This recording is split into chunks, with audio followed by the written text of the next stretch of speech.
嘿，阿根廷隊沒有老塔羅，還就差那麼一點味道。昨天在老 K 的評論區裡，有朋友回憶4年前世界杯決賽，阿根廷對法國那場3-3蕩氣迴腸，太好看了。但今天阿根廷在2-0落後絕境之下，是憑借了什麼拒絕了自己的劇本？79分鐘之後3-2連進3球大逆轉。所以朋友們，只要你繼續看世界杯，有時候你可能會無聊，可能會失望，就像每天重複過着的人生一樣，容易打瞌睡。但只要你繼續堅持看下去，說不準什麼時候大驚喜、大逆轉隨時可能發生。這就是足球，這就是該死的足球，那該死的世界杯。昨天老 K 在預測裡已經說了，市場資金90%都看好阿根廷，客觀的分析都指向了阿根廷獲勝。但我專門囑咐了2遍，這一支阿根廷跟過去實在有些不一樣。在現代足球體系裡面，像梅西這樣走着踢球，靠其餘10個隊友不停的瘋狂跑動來配合他，真的很難踢，真的不知道怎麼踢。所以今天前79分鐘的剧本，埃及甚至進了3個，只是有一個因為在進攻發起前很久踩了利桑德罗馬丁內斯的腳，所以沒有算。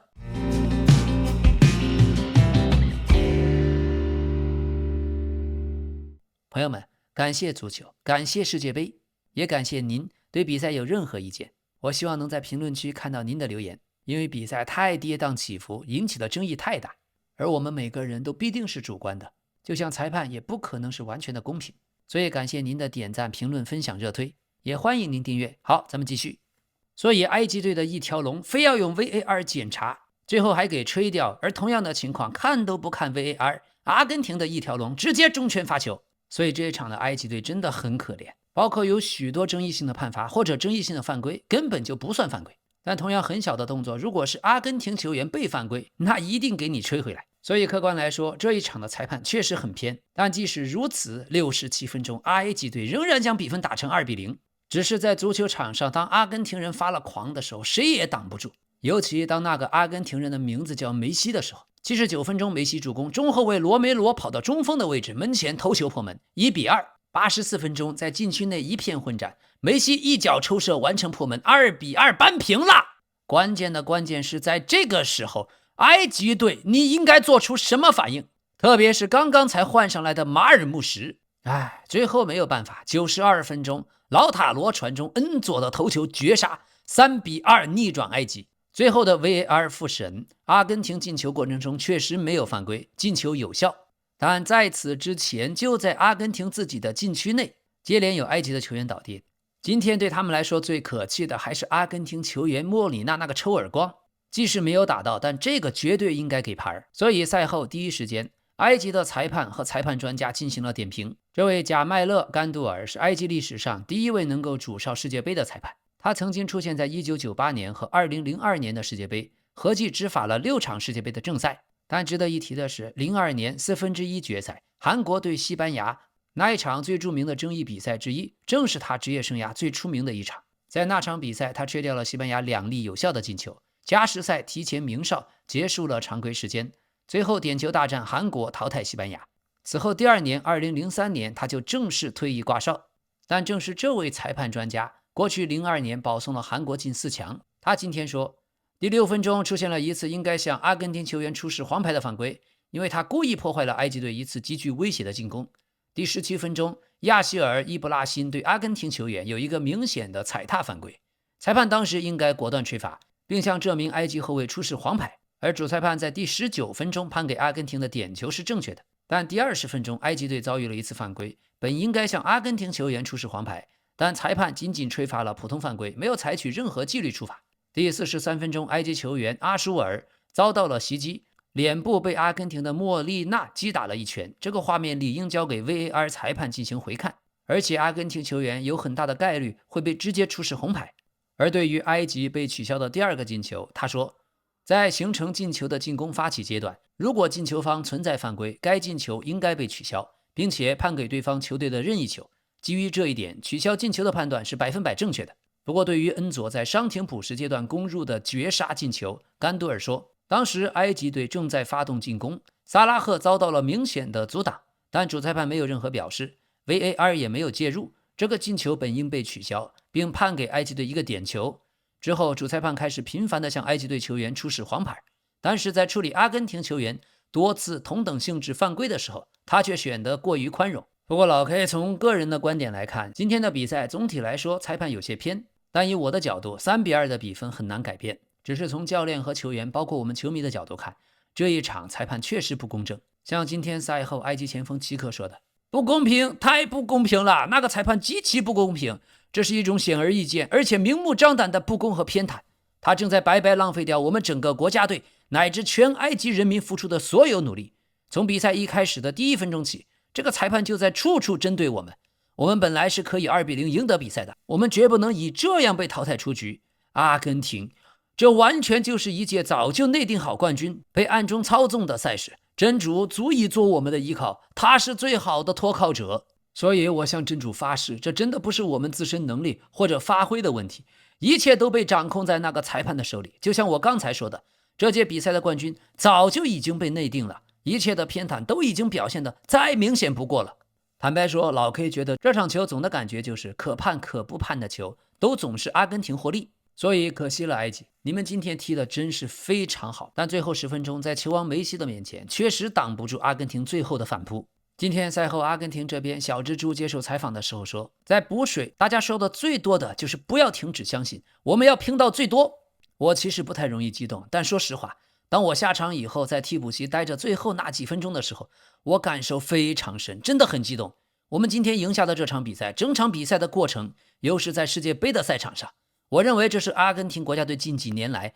通過這種方式贏下的最重要的比賽之一。最後很幸運，進球在臨近結束的時候接連到來了，而老塔羅今天最後將梅西過去給他的話又還了回去。老塔羅說，看到梅西今天像那樣奔跑，看到他每天都在不斷超越自己，我剛才在場上看到他流淚的時候，我也對他說，他應該流淚，因為他配得上，他一直都配得上，他是我們的榜樣，是我們的引領者，也是一直幫助我們的人。現在還有人在等待我們，但我们依然還在。而阿根廷的主教練斯卡洛尼今天賽後情緒激動到無法完成採訪，他只能斷斷續續哽咽着說，這是一群怎樣的球員啊，兄弟，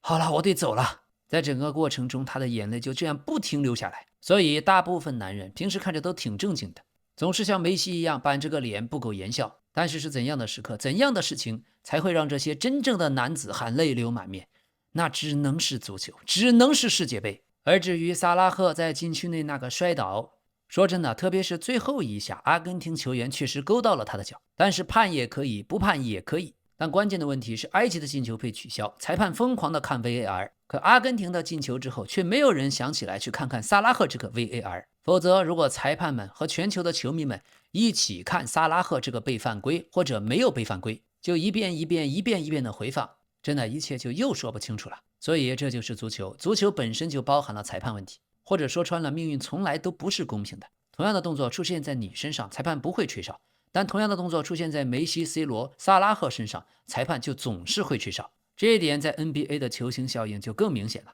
所以最後 C 羅和梅西兩個人都哭了，可結局截然相反。每個人對此都可以有自己的觀點，但老 K 的觀點很簡單，我們之所以喜歡呂布，之所以喜歡項羽，是因為他本身是呂布，是項羽，是因為他的性格中有缺點。當然也有許多的人不喜歡他們，但這不妨礙項羽是項羽，呂布是呂布，不妨礙任何人做他們自己。 C 羅和梅西也一樣， C 羅有自己的優點，也有自己的缺點，但我們沒有理由強求 C 罗成為另外一種性格，因為呂布永遠是呂布，項羽永遠是項羽，而那個 C 羅也永遠是 C 羅。2011年的時候， C 羅曾經落後梅西2座歐冠，當時梅西有3個， C 羅只有1個。但到了2018年，皇馬以歐冠3連結束的時候， C 羅的歐冠數5-4已經反超了梅西。同樣的，在金球獎，梅西曾經4-1領先 C 羅，但到了2017年， C 羅在金球獎追成了5-5，打成平手。可此後的故事， C 羅就再也沒有拿到過金球獎，最終梅西又拿下了3屆金球獎的比分8-5。所以這是足球史上最偉大的絕代雙驕的故事。我不喜歡踩一個貶一個，我只是提醒大家，當你和我一樣承認梅西是足球歷史上唯一的神，那麼也請你記住那個凡人 C 羅，他曾經落後梅西2座歐冠，但最後的歐冠數量是5-4，所以請讓我們給他們最普通的尊重。你可以不喜歡呂布，不喜歡項羽，但沒有必要將他罵得一文不值，因為那不是事實。今天比賽的最後，法國的名哨勒泰西耶在如此一場阿根廷球員踢法非常粗野的情況下，沒有向阿根廷球員出示1張黃牌，這包括了半場尾聲階段的連續犯規。但同樣的，他整場比賽判罰寬鬆，只針對犯規出示過1張黃牌。而埃及隊的教練和隊員們後來收到的黃牌、紅牌都是因為不滿判罰。但有趣的是，在比賽前，勒泰西耶遭到了阿根廷球迷和媒體的質疑，因為他是法國籍的裁判，而現在法國與阿根廷在世界杯又有着直接競爭關係。但老 K 看了幾十年球啊，客觀的講一句，許多時候裁判的偏袒都是小獲利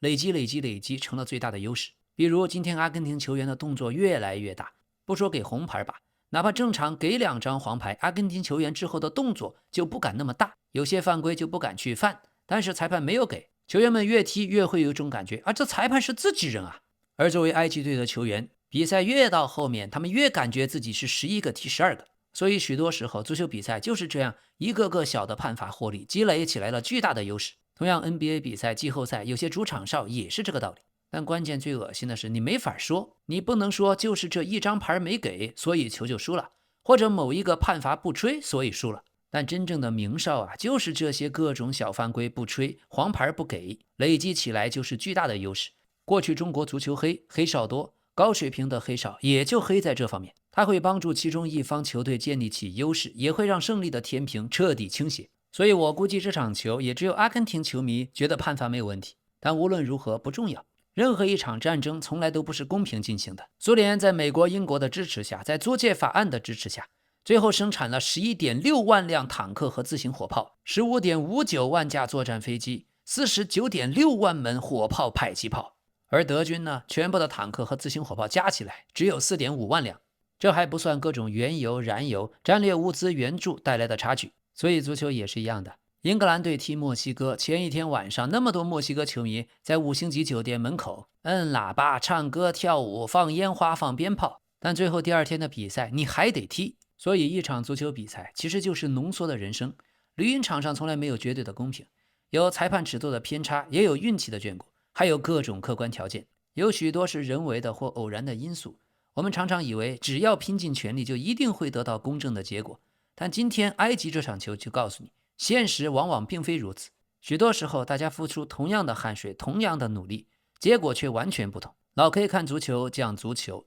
只有大家真正認清足球賽場上的缺憾和不公，才能真正看懂現實中的生活。羅曼·羅蘭說過，世界上只有一種真正的英雄主義，那就是認清生活的真相以後依然熱愛生活。足球教會我的道理同樣也是如此，看清世界上的事並不是全然的公平，看透命運之中存在着許多的無常。可即使我們明白這些，依舊要選擇全力以赴，仍然要保持熱忱，坦然地接受世界所有的不完美，依舊咬着牙堅持努力，這才是足球帶給我們最深的人生一課。所以各種因素的糾結，今天真正的比賽是從83分鐘梅西扳成2-2開始的。埃及隊有機會將比賽拖入點球決戰。同樣的，這時候的阿根廷隊依然擁有一個39歲高齡的梅西，而且他已經踢了83分鐘。但最後的最後，做出最後的反應，仍然是老塔羅，仍然是恩佐，仍然是阿根廷，仍然是梅西。老 K 昨天有強烈的預感，埃及真的很可能淘汰阿根廷隊。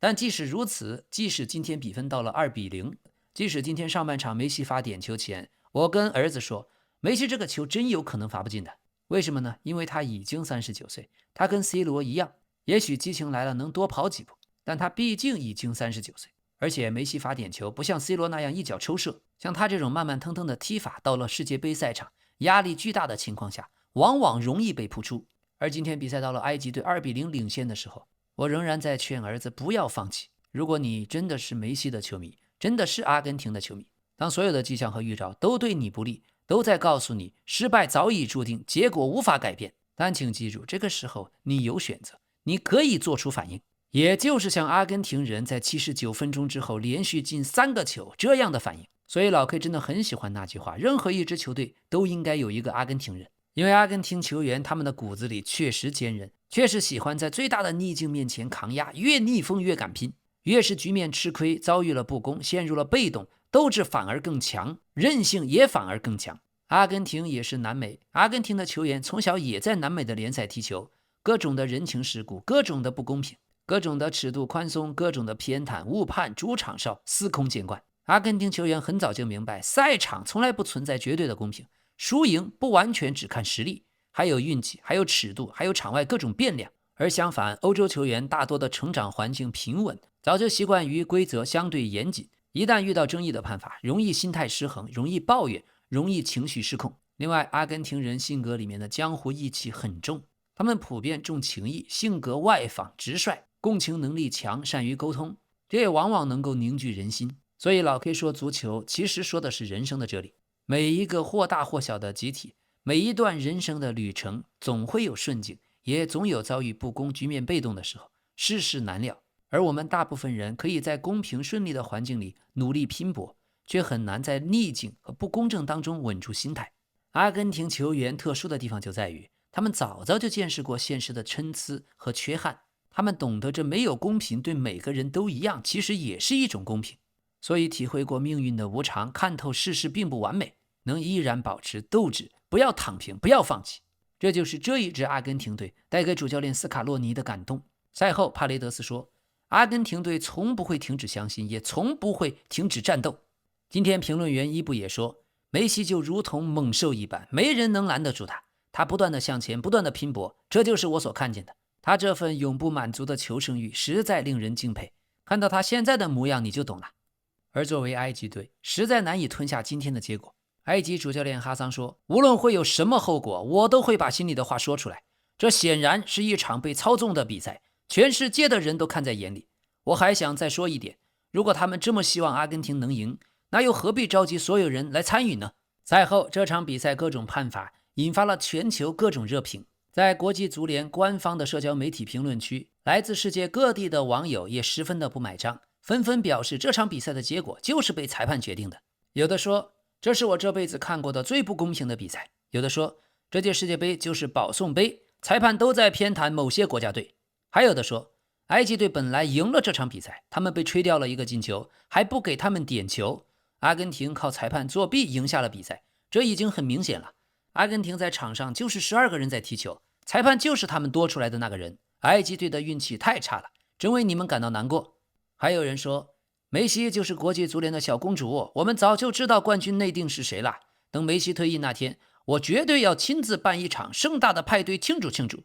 另外還有人說，這對埃及隊太不公平了，記住我的話，阿根廷絕對拿不到這屆世界杯冠軍。有網友說，埃及隊和佛得角隊踢得都比阿根廷好，而且我不認為阿根廷有資格進決賽，他們的晉級之路太輕鬆了。還有的說，裁判吹得可真棒啊。那麼至此，阿根廷本屆世界杯3殺非洲球隊，已經面對非洲队取得了9連勝，唯一的一次失利是1990年世界杯揭幕戰0-1輸給了喀麥隆。那麼梅西又打進了第8個球，他也成為1970年的蓋德穆勒以來首位在單届世界杯前5場比賽就能打入8球的球員。而本屆世界杯淘汰賽已經出現了2次讓2追3，輸掉球的背景板都是非洲球隊。上一場是塞內加爾2-0領先比利時，但第86分鐘被扳回一個，89分鐘和125分鐘被連入2球。而偉大的梅西31場世界杯比賽攻入了21個球，9個助攻，包攬了世界杯歷史的射手王和助攻王。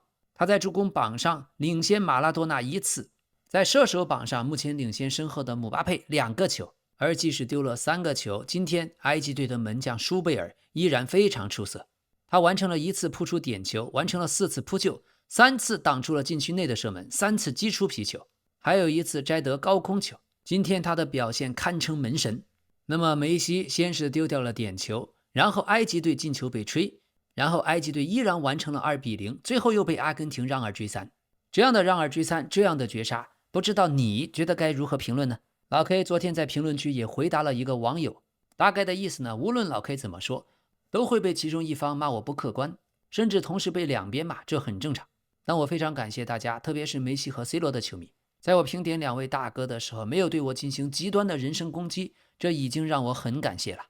足球就是這樣，容易讓人情緒激動。今天這場比賽之後，許多人都再也睡不着覺，哪怕是平時不苟言笑，看起來沒有任何情緒波動的梅西，都激動的哭的眼淚根本就關不住。這就是足球啊，朋友們，這就是世界杯啊，朋友們。對了，今天上半場在梅西正準備罰點球的時候，大網紅 Speed 在看台上手舞足蹈，試圖干擾梅西的點球。而就在梅西真的罰丟了之後，他雙目圓睜，又驚又喜，立馬變成一個表情包。眾所周知，斯皮德是著名的 C 罗的球迷，他今天也身穿埃及的球衣觀戰，表明了自己的立場。而恩佐今天打入了世界杯歷史上第3000個進球，也是切爾西球員在本屆世界杯的首個進球。但是只有梅西，唯有梅西，他传射建功，导演了大逆轉，當選全場最佳。這闖過了佛得角一關，又闖過了埃及隊這一關。但老 K 還是要提醒一句，這只是佛得角，這只是埃及。而阿根廷下一場將對陣瑞士和哥倫比亞的胜者。